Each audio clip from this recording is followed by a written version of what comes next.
Indigenous टेलिभिजनको यो जनसवाल कार्यक्रममा सबभन्दा पहिला म श्री कृष्ण महर्जनको तर्फबाट जोजलोपा नमस्कार अनि अभिवादन। आजको इन्डिजिनियस यो कार्यक्रमको यो जनसवालमा नेपालका आदिवासी जनजातिहरूमध्ये गुरुङ समुदायले मान्ने एउटा संस्कृति लोछारको विषयमा केन्द्रित भएर कुराकानी गर्नेछौँ। लोछार गुरुङ समुदायको अत्यन्तै महत्त्वपूर्ण एउटा पर्व हो, एउटा संस्कृति हो, जुन संस्कृतिलाई सबभन्दा बढी प्राथमिकता गुरुङ समुदायले दिँदै आएको छ र गुरुङ समुदायलाई तमु पनि भन्ने गरिन्छ। तमु लोछार भनेर मान्ने यो पर्वको विषयमा केन्द्रित भएर कुराकानी गर्नका लागि गुरुङ राष्ट्रिय परिषदका अध्यक्ष रेशम गुरुङलाई आमन्त्रण गरेका छौँ। उहाँसँग कुराकानीतर्फ लागौँ। रेशम गुरुङजी जोजलोपा नमस्कार। नमस्कार। छ्याजलो हजुर। तपाईहरूले यो तमु लोछार मनाउँदै हुनुहुन्छ? हजुर। तयारीमा हुनुहुन्छ? हजुर। लोछार भन्दाखेरि यो तमु लोछार अनि टोला लोछार लगायतका लोछारहरू तामाङ समुदायले पनि मनाउँछन्, तपाईँहरूले पनि मनाउनुहुन्छ। के हो यो भिन्न भिन्न समयमा भिन्न भिन्न मनाउनुहुन्छ? नाम भन्दाखेरि चाहिँ लोछारै भन्नुहुन्छ तपाईँहरू, के हो? हामी आदिवासी जनजातिहरूमध्ये खास गरिकन गुरुङ, तामाङ, शेर्पा र हिमाली भेगका अन्य आदिवासी जनजातिहरूले पनि हामी जो लोमार्गीहरू छौँ, जसले कुनै पनि शुभ अशुभ हेर्ने बखतमा या गन्ती गर्ने बखतमा 1 2 3 4 या 1 2 3 4 भनेर अङ्कमा नगर्नेर लोमा गन्ने चलन भएका लोमार्गी समुदायहरूमध्ये एउटा समुदाय गुरुङ हो। गुरुङहरूले मान्ने लोसार चाहिँ 15 पुसमा पर्छ, जुन चाहिँ मितिमा आधारित छ। अरू चाहिँ तपाईँको तामाङ र शेर्पा समुदायले मनाउने सोनाम लोसार र ग्याल्बो लोसार, उहाँहरूको लोसार चाहिँ त्यो चाहिँ तिथिमा आधारित रहेको छ। त्यसैले यसको आफ्नै महत्त्वहरू छन्। तर गन्ने 12वटा जुन चाहिँ जीवजन्तुहरूको चाहिँ साङ्केतिक प्रतीक चिन्ह हो नि, त्यो चाहिँ तपाईँको चाहिँ सबैको करिब करिब एउटै छ। हाम्रो 3टा समुदायको मात्रै नभएर कयौँ चाहिँ तपाईँको तिब्बती समुदायको या चाहिँ चिनिया समुदायहरूमा पनि आदिवासी जनजातिहरूमा पनि जो लोमार्गीहरू छन्, उहाँहरूको चाहिँ यो प्रारम्भ रहेको, यो चाहिँ चलन रहेको छ। यो लोमार्गी भन्दाखेरि के हो त? लोमार्गी भन्दाखेरि दिन गणना गर्ने या चाहिँ वर्ष गणना गर्ने एउटा प्रक्रिया, एउटालाई लोमार्गी भन्ने हो कि के हो त? हैन, खासमा के छ भन्नु होला भने हामी आदिवासी जनजातिहरू मध्येमा चाहिँ यो तोला लोसार, सोनाम लोसार र ग्याल्बो लोसार मध्ये सबभन्दा पहिले तोला लोसार हामीहरूको तमुहरूको लोसार आउँछ। यो चाहिँ के छ भन्नु होला भने प्रकृतिसँग चाहिँ यसको प्रत्यक्ष सम्बन्ध छ। अब के हुन्छ भन्नु होला भने हाम्रो तमु लोसार या पुस 15 को के महत्त्व छ भन्नु होला भने सूर्यको किरण चाहिँ दक्षिणबाट उत्तरतर्फ गएको हुन्छ। त्यसैले 15 पुसबाट चाहिँ बिस्तारै चाहिँ के हुन्छ भन्नु होला भने दिन चाहिँ बिस्तारै लामो हुँदै जाने, रात चाहिँ बिस्तारै छोटो हुँदै जाने र 15 पुसको दिनमा चाहिँ फिस्टाको पनि 3 पराण भयो अरे भन्छन्। यसको मतलब हो कि 15 पुसको दिन चाहिँ रात चाहिँ एकदमै लामो हुन्छ भन्ने छ। र त्यस पछाडि बिस्तारै फेरि के हुन्छ भन्नु होला भने सूर्यको किरण चाहिँ उत्तरतर्फ चाहिँ बढ्ने, हामी त हिमाली भेगमा पहाडको माथिल्लो भेगमा बस्ने समुदायहरू हो नि, त्यसले गर्दा बिस्तारै फेरि के हुन्छ भन्नु होला भने त्यो चाहिँ क्षेत्रमा चाहिँ बिस्तारै फेरि चाहिँ गर्मी पनि बढेर गएको हुन्छ। यसरी यसको चाहिँ यो लोमार्गीहरूको लोसारको सम्बन्ध चाहिँ प्रकृतिसँग रहेको छ, सूर्यको किरणसँग रहेको छ। हजुर, लोको अर्थ बताइदिनुस्। लो भनेको चाहिँ वर्ग हो या वर्ष हो, सारा भनेको चाहिँ फेरिनु हो। जस्तै अहिले चाहिँ के छ भन्नु होला भने बिरालो वर्ग चाहिँ बिदाई गरेर कुकुर वर्ग आउँदैछ। रात पौषको 14 गतेको रातको 12 बजेबाट बिरालो वर्गको चाहिँ बिदाई गर्छौँ हामीले, कुकुर वर्गलाई चाहिँ स्वागत गर्छौँ। त्यसैले लो भनेको वर्ग हो, सारा भनेको फेरिनु हो। कसैले फेरि यसैलाई के छ भन्नु होला भने लो साराको ठाउँमा लो छारा पनि भन्ने चलन छ, हैन? जसै यो चाहिँ छारा भनेको चाहिँ के भन्नु भने नयाँ आउनु हो, फक्रिनु हो भन्ने अर्थ, त्यो हिसाबले चाहिँ लो छारा पनि भन्ने चलनहरू छ। यस वर्षबाट तपाईहरु चाहिँ कुकुर वर्षमा प्रवेश गर्नुहुन्छ। हो, सामान्य भाषामा भन्दा। अब तामाङ समुदाय या अरू समुदायले मनाउने ल्होसारमा पनि यस वर्षबाट उहाँहरूले पनि त्यही हो, वर्षमै प्रवेश गर्ने हो। यसको दुईटा किंवदन्तीहरू छ। भगवान गौतम बुद्धले चाहिँ जुन बेला एउटा किंवदन्ती के छ भन्नु होला भने जुन बेला उहाँ चाहिँ स्वर्गमा जाने बखत भयो त्यस पछाडि उहाँले के गर्नुभएछ भन्नु होला भने सबै प्राणीहरूलाई चाहिँ बोलाउनु भयो अरे। प्राणीहरूलाई बोलाउनु भएको बखतमा चाहिँ 12वटा पशु र पक्षी चाहिँ आइपुगेछन्। आइपुगेका मध्येमा उहाँले चाहिँ के भगवानले के गरिदिनु भएछ अरे भने लाइनमा राखिदिनु भएछ अरे। लाइनमा राख्दाखेरि सबभन्दा पहिले मुसा आइपुगेछ अरे। त्यसैले जहिले पनि गन्दाखेरि हामी के त मुसा वर्गबाट हामी गन्छौँ। मुसा, गाई, बाघ, बिरालो यो हिसाबले गन्छौँ। अर्को किंवदन्ती चाहिँ के छ भन्नु होला भने तपाईँको चाहिँ यो 11वटा लोहलाई बोकेर गाई चाहिँ तपाईँको नदी तर्दै थियो अरे। यो गाई चाहिँ तपाईँको चाहिँ नदी तर्दै गरेको बखतमा चाहिँ मुसा चाहिँ गाईको चाहिँ कानमा राखेको थियो अरे। त्यो चाहिँ जब तर्नेबाट पारी पुग्ने बित्तिकै चाहिँ सबभन्दा पहिले चाहिँ निक्लियो अरे। त्यसैले त्यो तपाईँको गाईभन्दा अगाडि के भने मुसा चाहिँ आउने। र यसमा अर्को कुरा के छ भन्नु होला भने हाम्रो गुरुङहरूको एउटा मूल्य मान्यता के छ भन्नु होला भने हामी चाहिँ 7वटा माघी र 12वटा चाहिँ तपाईँको महाबौद्धको सन्तान हौँ भन्छौँ है। 9 महाबौद्धको चाहिँ फेरि पछि 12 महाबौद्ध भन्छ। जसरी गणेशको वाहन मुसा हुन्छ नि हामीले त्यस्तै 12वटा महाबौद्धहरूको प्रतीक हो एक-एकवटा चाहिँ तपाईँको वाहन हो भन्छ त्यो। त्यसैले मान्छे त्यसमा के छ भन्नु होला भने जस्तो आउँदो पुसको 14 गतेबाट चाहिँ अर्को पुसको 14 गते बेलुकासम्म कुकुर वर्ग हुन्छ। त्यो वर्गमा जन्मेका मान्छे चाहिँ तपाईँको त्यसको स्वभावहरू कयौँ कुराहरू मिल्छ भन्छ। शुभ अशुभ तपाईँको चाहिँ बिहाबारी गर्ने बेलादेखि लिएर सबै कुरामा यसैको आधारमा हामीले हेर्ने गर्छौँ। जस्तै बाघ वर्गको मान्छे र तपाईँको चाहिँ मृग वर्गको मान्छे बिहा गर्नु भएन किनभने बाघले मृगलाई खाइदिन्छ हैन। कुकुर र बिरालो वर्गको मान्छे बिहा गर्नु भएन किन कुकुर र बिरालो त मिल्दैन। यसरी शुभ अशुभ हेर्नेदेखि लिएर सारा चाहिँ पद्धति चाहिँ यो लोमा चाहिँ आधारित छ गुरुङहरूको। तपाईँले गाउँघरमा गएर सोध्नुभयो भने गुरुङलाई चाहिँ तपाईँ कति वर्ष भयो कति सालको भयो भन्ने चलनभन्दा हाम्रो के छ तपाईँ कुन वर्गको हो भन्ने चलन छ। त्यो अनुसार चाहिँ गनेर चाहिँ ठ्याक्कै ल यति वर्ष भएछ भनेर चाहिँ हेर्ने हाम्रो चलन छ, गन्ने चलन छ। त्यसैले हामी यो चाहिँ लोमा गन्ने जो पद्धति भएका समुदायहरू छन् यिनीहरू चाहिँ लोमार्गी समुदायहरू हुन्। यसको लोसारको आफ्नै सांस्कृतिक महत्त्व छ, आफ्नै धार्मिक महत्त्व छ, आफ्नै चाहिँ तपाईँको चाहिँ आर्थिक महत्त्व छ, यो आफ्नै सामाजिक महत्त्व छ है। यो हिसाबले चाहिँ हामीले चाहिँ लोसार मान्दै आएका छौँ। जहाँसम्म चाहिँ तपाईँको नेपालको परिवेशमा चाहिँ के छ भन्नु होला भने तपाईँ हामी सबैलाई थाहा छ कि भाषाको, संस्कृतिको, धर्मको सम्बन्ध राजनीतिसँग राज्यसँग रहन्छ। जुन बेलासम्म हामी चाहिँ बौद्धल आउनुभन्दा अगाडि थियो त्यो बेला चाहिँ यसरी तपाईँको चाहिँ लोसार चाहिँ व्यापक भएको अवस्था थिएन। किनभने त्यहाँ चाहिँ एउटा जाति, एउटा भाषा, एउटा भेष, एउटा संस्कृति, एउटा धर्म, एउटा देश भन्ने थियो हैन। आजको दिनमा पनि त्यसको धेरै अवशेष त बाँकी नै छ।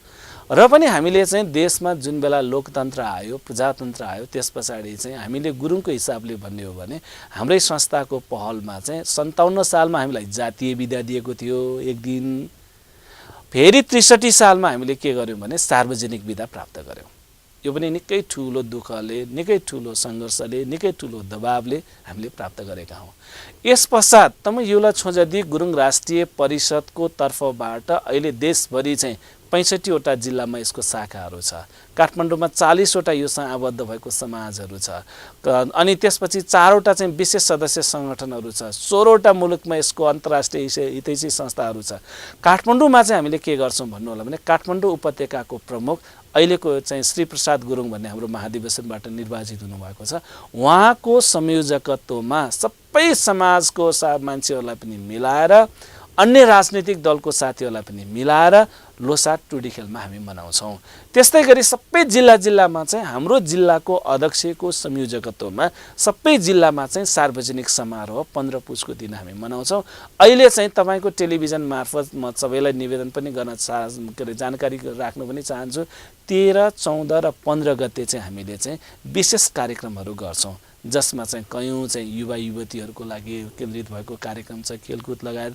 अनि कयौँ चाहिँ तपाईँको चाहिँ 15 पुस 14 पुसको बेलुका चाहिँ हामी के गर्छौँ भने हाम्रो पच्यु, घेब्री र लम 3वटा पुरोहितहरू हुन्छ। यो 3वटै पुरोहितले चाहिँ पुरानो लोलाई बिदाई गर्ने, नयाँ लोलाई स्वागत गर्ने गरेर टुडी खेलमा तपाईँले हेर्नुभयो भने रातको 12 बजेसम्म हामी जागराम बस्छौँ अनि रातको 12 बजे जब चाहिँ नयाँ लो आउँछ त्यस पछाडि बल्ल पुरा चाहिँ तपाईँको चाहिँ हाम्रो धार्मिक परम्परा अनुसार चाहिँ लोलाई स्वागत गरिसकेपछि बल्ल 14 गतेको कार्यक्रम सकिन्छ। 15 गते चाहिँ हामीले सार्वजनिक समारोह गर्छौँ। यो सार्वजनिक समारोह गर्नु परेको कारण पनि के छ भन्नुलाई भने हाम्रो चाहिँ लोसारको सबभन्दा ठुलो महत्त्वपूर्ण पक्ष भनेको चाहिँ सेवकै हो। सेवकै भनेको सामूहिक भोज हो। त्यो चाहिँ सबै सकेसम्म सबै मान्छेहरू गाउँघरमा पनि एक ठाउँमा बसेर वनभोज खाने भन्ने चलन थियो। काठमाडौँमा कुनै पनि हल छैन, कुनै पनि ठाउँ छैन जहाँ चाहिँ टुडी खेल भन्दा अरू ठाउँले चाहिँ गुरुङहरूलाई पुगोस्। आजको दिनमा 15 पुसमा तपाईँ हेर्न आउनुभयो भने 15 पुसको दिन चाहिँ टुडी खेल पनि गुरुङको लागि सानो हुन्छ। त्यो हिसाबले हामी चाहिँ मनाउँदैछौँ। यो चाहिँ हामीले त्यसलाई किन मनाएको, टुडी खेलमा हामीले के गर्छौँ भने सबै विभिन्न समाजहरूले चाहिँ त्यहाँ स्टल लिनुहुन्छ अनि आफ्नो समाजको मान्छेहरू आएर त्यहाँ खाजा खानु पर्यो हैन। तपाईँको चाहिँ नारेपा, सेलरोटी, अचार हाम्रो मुख्य चाहिँ खानेकुराहरू हो। नारेपा भनेको कोदोको रक्सी, त्यो चाहिँ सबै चाहिँ तपाईँको आफ्नो समाजले चाहिँ स्टल लिन्छ। त्यो स्टलमा चाहिँ उहाँहरूले त्यसको पसल थाप्नुहुन्छ। समाजको मुख्य मान्छेहरू आएर त्यहाँ चाहिँ त्योसँग सम्बन्धित भएका सबै त्यहाँ आएर चाहिँ गर्छन्। त्यसरी चाहिँ हामीले चाहिँ त्यो सबै एकै ठाउँमा पकाएर खानदिन सक्ने त त्यो सम्भावना छैन। त्यसैले त्यसो गर्न खुब प्रारम्भ गरेको हो र हरेक चाहिँ तपाईँको लोसारको मुख्य कार्यक्रममा हामीले चाहिँ सम्माननीय प्रधानमन्त्रीजी जो भए पनि, जुनसुकै पार्टीको भए पनि, हिउला छोन्जादीलाई पार्टीको कुनै मतलब छैन। हिउला छोन्जादी काङ्ग्रेस होस्, एमाले होस्, माओवादी होस्, सङ्घीय समाजवादी होस्, जुनसुकै पार्टीको भए पनि गुरुङ यो चाहिँ जाति भनेको चाहिँ कस्तो कुरा हो भन्नुलाई भने पानीभन्दा रगत बाग्लो छ भनेर हामी एक ठाउँमा जम्मा भएका मान्छे हौँ। त्यसैले जो भए पनि प्रधानमन्त्री जो हुन्छ उहाँकै प्रमुख आतिथ्यमा हामीले गर्ने चलन गरेका छौँ। आजको दिनसम्म चाहिँ हामीले त्यो चलनलाई हामीले चाहिँ कायम गरेका छौँ। 15 पुसमा नयाँ सरकार आउने चाहिँ त्यो परिवेश नदेखिएको हुनाले अहिलेकै सरकार सम्माननीय प्रधानमन्त्री शेरबहादुर देउवाजीको प्रमुख आतिथ्यमा हामीले टुडी खेलमा चाहिँ विशेष समारोह सम्पन्न गर्नेछौँ। तपाईँ अहिले हेर्दै हुनुहुन्छ इन्डिजिनियस टेलिभिजनमा जनसवाल कार्यक्रम। जनसवाल कार्यक्रममा तमु लोछारको विषयमा केन्द्रित भएर कुराकानी गरिरहेका छौँ। अब छोटो विश्रामपछि पुनः उहाँसँग कुराकानीतर्फ लाग्नेछौँ।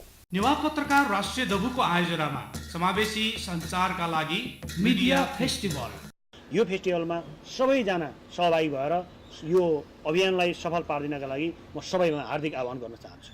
नेपाल आदिवासी जनजाति पत्रकार महासङ्घ फुनिस त्यसमा सहभागी हुनेछ र विभिन्न जातीय पत्रकार संस्थाहरू खास गरी त्यहाँ सहभागी हुनेछन्। यो मौका तपाईँले नगुमाउनुहोला। मिडिया फेस्टिभलका आकर्षणहरू: समावेशी सञ्चारका अगुवा वाङ्मय शताब्दी पुरुष सत्यमोहन जोशी सम्मान, नेपाल भाषा आदिवासी जनजाति तथा विभिन्न सञ्चार गृहका प्रकाशन प्रसारण स्टल प्रदर्शन, चर्चित कलाकार सञ्चारकर्मीहरूको सांस्कृतिक प्रदर्शनी, राष्ट्रिय र स्थानीय जनप्रतिनिधिसँग सञ्चारकर्मी बीच समावेशी सञ्चार र मातृभाषा पत्रिका विषय डबली बहस। मिडिया फेस्टिभल हुने ठाउँ ललितपुर दरबार क्षेत्र भण्डारखाल बगैँचा। कार्यक्रम हुने मिति 2074 पुस 22 गते नेपाल सम्वत 1138 पहिलागा पञ्चमी शनिबार।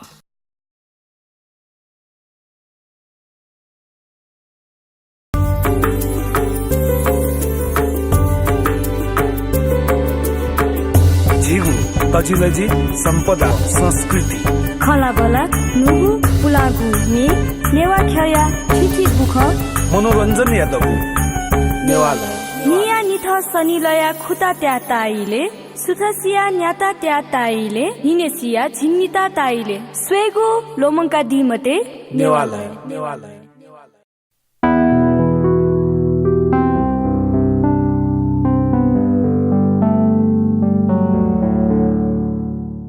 इन्डिजिनियस टेलिभिजनको यो जनसवाल कार्यक्रममा फेरि पनि स्वागत गर्न चाहन्छु। आज हामीले कुराकानी गरिरहेका छौँ यो तमु लोछारको सन्दर्भ, गुरुङ समुदायले मनाउने तमु लोछारको महत्त्व र उहाँहरूले के गर्नुहुन्छ त यी विषयमा केन्द्रित भएर कुराकानी गर्ने क्रममा उहाँले तमु लोछारको महत्त्व र यस वर्ष गर्ने कार्यक्रमको विषयमा पनि जानकारी गराउनु भएको छ। अब फेरि पनि कुराकानीतर्फ लागौँ।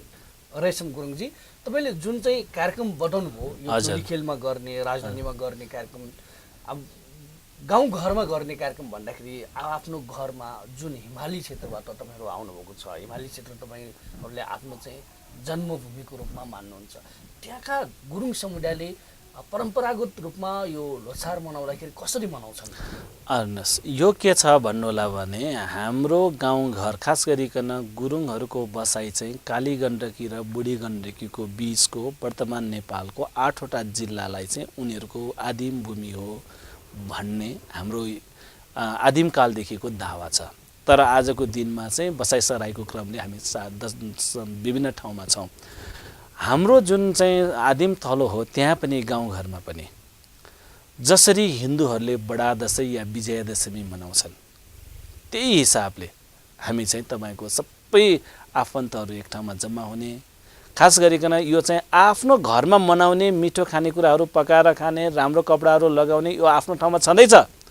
त्यो बाहेक पनि चाहिँ सबभन्दा यसको महत्त्वपूर्ण पाटो भनेको चाहिँ के भने गाउँघरको ठिक छ 20वटा 25वटा 50वटा घरको एउटा गाउँ छ भने पनि त्यहाँ चाहिँ सामूहिक भोज गर्ने हाम्रो।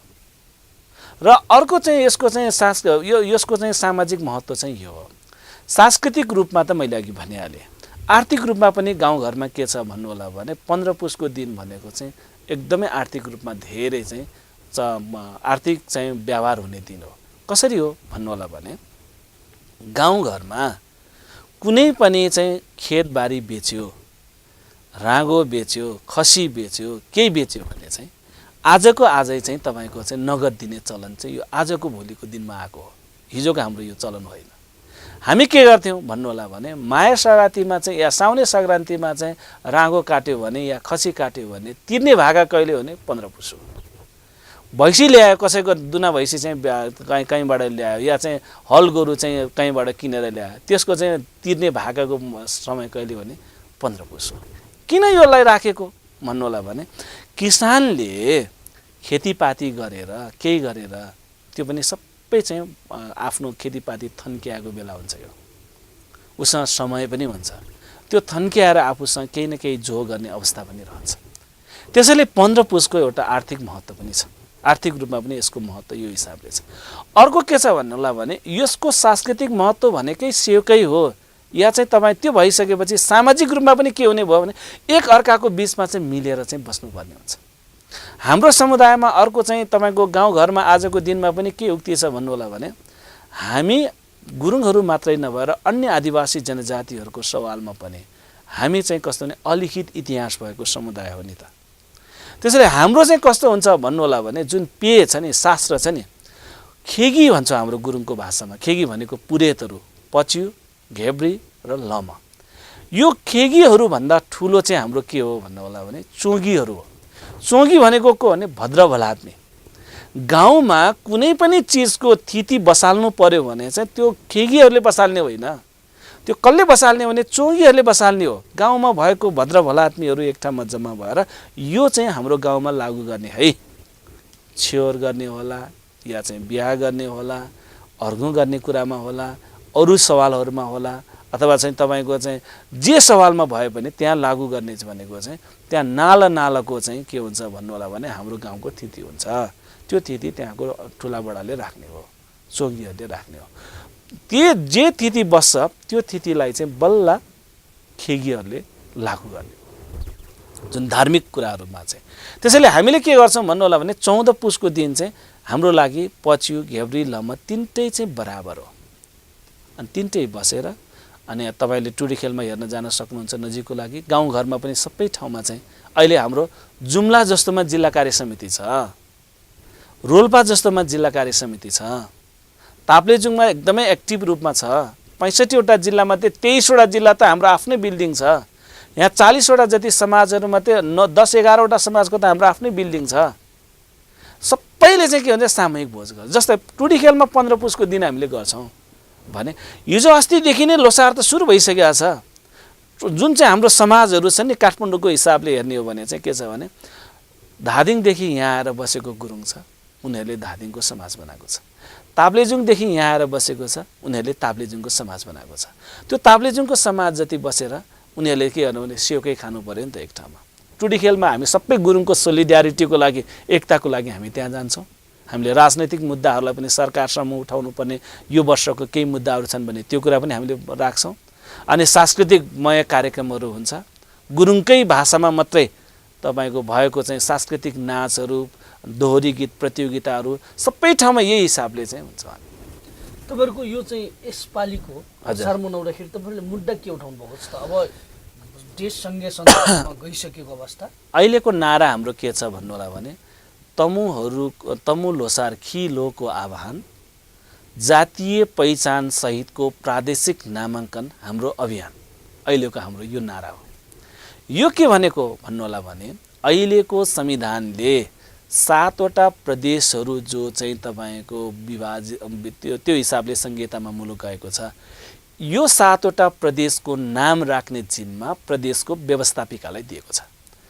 अब 2वटा प्रदेश सभा र प्रतिनिधि सभाको निर्वाचन सम्पन्न भइसकेपछि अब छिटै प्रदेश सभा चाहिँ बन्दैछ। प्रदेश सभाले नै यसको नामाङ्कन राख्ने भइसकेपछि हाम्रो सारा गुरुङहरूको मात्रै होइन, आदिवासी जनजातिहरूको सवालमा पहिचानको आन्दोलनको चाहिँ मूल अबको आन्दोलन चाहिँ ध्यान आँखा मूल चाहिँ तपाईँको दृष्टि चाहिँ अब कहाँ जाँदैछ भन्नु होला भने प्रदेशको नामाङ्कन जातीय पहिचानमा हुनुपर्छ भने कयौँलाई फेरि यो कुरा भनिराख्दाखेरि के लाग्छ भन्नु होला भने यो एकदमै जातिवादी कुरा हो भन्ने जस्तो लाग्न सक्छ। तर हामी सबैलाई, सबै नेपालीहरूलाई चाहिँ हामी के भन्न चाहन्छौँ भन्नु होला भने यो चाहिँ नेपालको सन्दर्भमा खास गरिकन 2वटा भाषिक समुदायबाट नाम राख्ने तराईको सिवाय 2 पहाड र अरू ठाउँमा चाहिँ यी कि भोट बर्मेली भाषा परिवारबाट नाम राख्ने हो कि भारोपेली भाषाबाट राख्ने हो। हाम्रो देशको शासकहरूलाई, राजनैतिक दलको मान्छेलाई कस्तो छ भन्नु होला भने काली गण्डकी र बुढी गण्डकीको बीचको भूभाग अहिलेको 4 नम्बर प्रदेशलाई हामी तमुवान प्रदेश नाम राख्न चाहन्छौँ। आदिवासी जनजातिहरू शासकहरू या दलका मान्छेहरू के भन्छन् भन्नु होला भने गण्डकी राखे हुन्न, माछापुच्छ्रे राखे हुन्न, यो त साझा नाम हो नि त, तमुवान भनेपछि त जातीय एउटा मात्रै समुदायको कुरा भयो नि भन्ने हिसाबले उहाँहरूको व्याख्या छ। म उहाँलाई के निवेदन गर्न चाहन्छु भन्नु होला भने सगरमाथा जुन खस भाषामा भनिएको छ त्यहाँको आदिवासी शेर्पाहरूले सगरमाथालाई सगरमाथा भन्दैनन्। उहाँहरूको तर्क के छ भन्नु होला भने नदी र हिमाल चाहिँ साझा हो, तर त्यो नदी र हिमाल साझा भए तापनि राखिएको नाम चाहिँ खस भाषा चाहिँ साझा होइन। त्यसैले उहाँहरू के भन्नुहुन्छ भन्नु होला भने खस भाषामा राख्यो भने चाहिँ साझा हुन्छ, राष्ट्रिय हुन्छ भन्नुहुन्छ। गुरुङको भाषामा या गुरुङलाई चाहिँ गुरुङको पहिचानलाई सम्बोधन गर्न खोजियो भने चाहिँ त्यो चाहिँ जातिवादी भयो भन्नुहुन्छ। त्यसैले हाम्रो कुरा के हो भन्नु होला भने नेपालको सन्दर्भमा यत्रो राणाहरूले 104 वर्ष शासन गरे, पञ्चहरूले 30 वर्ष शासन गरे, लोकतन्त्रमा विश्वास गर्नेहरूले पनि 25-30 वर्ष शासन गरिसक्यो। यस्तो अवस्थामा पनि जसको आजको दिनसम्म यो देशमा पहिचानको समस्या छ त्यसको नाममा पो नाम राख्ने हो त प्रदेशको। खसभाषीहरूको त पहिचानको समस्या छैन नि त। खसभाषीहरूको त तपाईँको राज्यमा चाहिँ मूल प्रवाहीकरण गर्नुपर्ने समस्या नै छैन नि त। यहाँ त कस्तो भएको छ भन्नु होला भने अहिलेकै निर्वाचनमा तपाईँले हेर्नुभयो भने पनि प्रत्यक्ष तर्फबाट 70-80% जितेर आउने पनि उहाँहरू नै। अनि त्यस्तो मूल प्रवाहीकरण भएको या चाहिँ मुलुकमा आजको दिनसम्म एकछत्र शासन गर्नेलाई पनि फेरि छुट्टै चाहिँ तपाईँको आरक्षणको व्यवस्था गरिएको छ। संविधानको मर्म त त्यो होइन। संविधानले त भनेको के हो भन्नु होला भने खस आर्य समुदायभित्रको पनि आर्थिक रूपले पछाडि पारिएका समुदायको प्रतिनिधित्व पो मूल प्रवाहीकरण भएन भन्ने हो त। तिनीहरू पो राज्यको सबै अङ्ग र तहमा पुगेन भन्ने हो, त्यसलाई पो आरक्षण चाहिएको हो त। तर यहाँ त के हो भन्दा आरक्षणको नाउँमा झन् प्रतिनिधित्वको नाममा झन् कसैको चाहिँ ओभर रिप्रेजेन्टेसन गराउनको निम्ति शासकहरू लाग्ने, कसैको चाहिँ तपाईँको मिनिमम रिप्रेजेन्टेसन पनि नगराउने भएको हुनाले हामीले यो जातीय पहिचानको मुद्दालाई चाहिँ यो हाम्रो आदिवासी जनजातिहरूको मात्रै मुद्दा होइन, किनभने सबैको मुद्दा हो, मुलुककै मुद्दा हो भनेर अगाडि बढ्दैछ। यो ल्होसारको समयमा पनि तपाईँहरू चाहिँ 4 नम्बर प्रदेशलाई तमुवान प्रदेशको नाम राख्नुपर्छ भन्ने मुद्दा उठाउनुहुन्छ तपाईँहरू। हाम्रो त हामीले चाहिँ के अरे तपाईँको चाहिँ नारामै प्रष्ट गरेका छौँ। हाम्रो यो वर्षको हाम्रो अभियान भनेको जातीय पहिचान सहितको प्रादेशिक नामाङ्कन गराउने। यो अहिले खिलोको आह्वान भनेको चाहिँ यो चाहिँ जातीय पहिचान सहितको प्रादेशिक नामाङ्कन गराउने हाम्रो अभियान हो। त्यो अन्तर्गत तमुवान स्वायत्त प्रदेश जिन्दाबाद, तमुवान स्वायत्त प्रदेश हुनुपर्छ भन्ने त हाम्रो मूल नारा हुन्छ। यो आजको दिनमा यो लोसारमा मात्रै पुरा नहुन सक्छ, यो वर्षमा मात्रै पुरा नहुन सक्छ, यो कुकुर वर्गमा मात्रै पुरा नहुन सक्छ। अर्को कुकुर वर्ग मनाउने बखतमा पनि यो तमुवानको कुरा हामीले उठाइराख्नुपर्ने हुन पनि सक्छ। तर पनि हाम्रो आफ्नो मुद्दालाई हामी सदा सर्वदा एउटा डेस्टिनेसन मानेर, हाम्रो मुख्य उद्देश्य मानेर अगाडि बढ्छौँ। यसको अर्थ चाहिँ 4 नम्बर प्रदेशलाई नै तमुवान बनाउनुपर्छ भन्ने कुरा हो कि के हो त, क्लियर भनिदिनुहोस् न। होइन, खासमा के हो भन्नु होला भने अहिलेको 4 नम्बर प्रदेश चाहिँ खास त हामीले चाहेको त काली गण्डकी र बुढी गण्डकीको बीचको भूगोल मात्रै हो, जहाँ वर्तमान नेपालको 8वटा जिल्लाहरू पर्छ, गोर्खा, लमजुङ, तनहुँ, कास्की, स्याङ्जा, पर्वत, मनाङ र मुस्ताङ। तर त्यो बाहेक पनि 2-3वटा जिल्लाहरू चाहिँ यसमा थपिएको छ। त्यो भएर 4 नम्बर प्रदेशको नाम चाहिँ तमुवान राख्नुपर्छ भन्ने हो। अब यो सन्दर्भमा अर्को कुरा पनि प्रश्न पार्न चाहन्छु। त्यो कुरा के भाषिक सवालमा के हो त तपाईँहरूको चाहिँ? होइन, भाषिक सवालमा चाहिँ के हो भन्नु होला भने त्यहाँ गुरुङ भाषिक सवालमा चाहिँ संविधानले विभेद गरेको कुरा के हो भन्नु होला भने हाम्रो आदिवासी जनजातिहरूको माग चाहिँ जुन समुदायको भाषा 1% भन्दा धेरै जनसङ्ख्याले बोल्छ त्यो भाषा सङ्घीय सरकारको सरकारी कामकाजको भाषा हुनुपर्छ र जुन प्रदेशमा चाहिँ जुन आदिवासी जनजाति या गैर आदिवासी जनजातिहरूको भाषा छ त्यो भाषा चाहिँ तपाईँको प्रदेश तहमा या स्थानीय तहमा जहाँ सम्भव छ त्यहाँ सरकारी कामकाजको भाषा हुनुपर्छ। किन यो कुरा हामीले गरेका छौँ भन्नु होला भने हामीले नेपालमा मात्रै यो कुरा गरे होइन नि त। गणतन्त्र लोकतन्त्र भनेको के विभेदको अन्त होइन र। भाषिक रूपमा खस भाषा बाहेक अरू कुनै पनि भाषा सरकारी कामकाजमा प्रयोग गर्न नपाउने, अदालतमा प्रयोग गर्न नपाउने लोकतन्त्र भने त्यही हो र, गणतन्त्र भने त्यही हो। यस्तो विभेद राखेर पनि मुलुकमा गणतन्त्र आयो भन्न मिल्छ? त्यसैले हामी आदिवासी जनजातिहरूको सवाल भनेको चाहिँ के भने 1% भन्दा धेरै जनसङ्ख्याले बोल्ने भाषालाई सङ्घको सरकारी कामकाजको भाषा हुनुपर्छ। त्योभन्दा कम जनताले बोल्ने भाषालाई उनीहरूको घनत्व हेरेर प्रदेशमा सङ्घमा जहाँ विशेष संरचनामा जहाँ हुन्छ त्यहाँ चाहिँ सरकारी कामकाजको मान्यता पाउनुपर्छ। भन्दाखेरि तपाईँहरूको सङ्घमा सहित चाहिँ तमुवान तपाईँले प्रस्तावित नाम राख्नुभएको 4 नम्बर प्रदेशमा त पुरै लागू हुनुपर्छ भन्ने तपाईँहरूको गुरुङ भाषा हो। हामी त त्यसकै लागि स्थापित भएको, त्यसकै लागि चाहिँ हामी अगाडि बढिरहेको हो। त्यसैले आजको दिनमा हामीले चाहिँ एक दिन सार्वजनिक बिदा पाछौँ 15 पुसको दिन, हाम्रो माग 3 दिन हुनुपर्छ भन्ने हो। 3 दिन 14, 15, 16 3 दिन हुनुपर्छ। यहाँ एउटा चाडको लागि 15 दिन बिदा हुन्छ, साधारण जनै मात्रै लाउने दिनको लागि पनि बिदा हुन्छ भने हाम्रो लागि पनि हुनु पर्यो नि।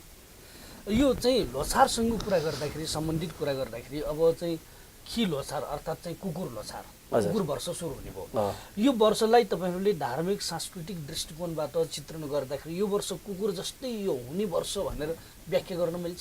होइन, वर्ष त्यसो हुने होइन, तर त्यो जनावरको केही न केही प्रतिबिम्ब, केही न केही स्वभाव चाहिँ यो वर्षमा जन्मनेहरूसँग रहन्छ है भन्ने विश्वास हाम्रोमा छ व्यक्तिको हकमा। तर अब त्यो जुन शुभ अशुभ हेर्ने चाहिँ त्यसको लागि फेरि पैँडी छुट्टै हुन्छ हाम्रो, जुन कुरा मैले भन्न सक्दिनँ किन त्यसो मेरो ज्ञानै छैन हैन। हाम्रोमा तपाईँको ज्योतिष जसरी तपाईँको हिन्दूहरूमा ज्योतिष छ नि, हाम्रो छुट्टै पैँडी हुन्छ, उसले हेर्ने हो शुभ अशुभ राम्रो नराम्रो। अब भनौँ न खिलो सुरु भयो, अर्को जस्तो मानिनु अर्को चाहिँ वर्गको मान्छेको चाहिँ शुभ अशुभ के हुन्छ, कुन दिन कस्तो हुन्छ, त्यो सबै पैँडीले हेर्ने। रेशमजी, अन्तमा यो कार्यक्रमको माध्यमबाट तपाईँहरूको यो तमु लोछारको विषयमा भन्न बाँकी छुटेका केही कुरा छन् छोटोमा? होइन, सबभन्दा पहिले म चाहिँ इन्डिजिनियस टेलिभिजन परिवारलाई धन्यवाद दिन चाहन्छु। यो टेलिभिजन हेरेर बस्नुभएको, देश विदेशमा रहनुभएको गुरुङ गैर आदिवासी या चाहिँ अरू सबैलाई तमु लोसार खिलो आगमनको उपलक्ष्यमा यहाँहरूको जीवनमा एकदम सुख शान्ति र समृद्धि छाओस् भन्ने कामना गर्न चाहन्छु। यो वर्ष हामीले चाहिँ प्रदेशको नामाङ्कन, हाम्रो जातीय पहिचान या अस्तित्व आउनको निम्ति, त्यो ल्याउनको निम्ति हामी चाहिँ लाग्नेछौँ। त्यसमा सबैको साथ र सहयोगको अपेक्षा पनि गर्न चाहन्छु र फेरि पनि लोसारै आशीमालाई टक्राउन चाहन्छु। धन्यवाद स्याजल, समय दिनुभयो, तपाईँलाई धेरै धेरै धन्यवाद। तपाईँलाई इन्डिजिनियस टेलिभिजन परिवार र तपाईँलाई पनि विशेष धन्यवाद दिन चाहन्छु। नमस्कार। नमस्कार।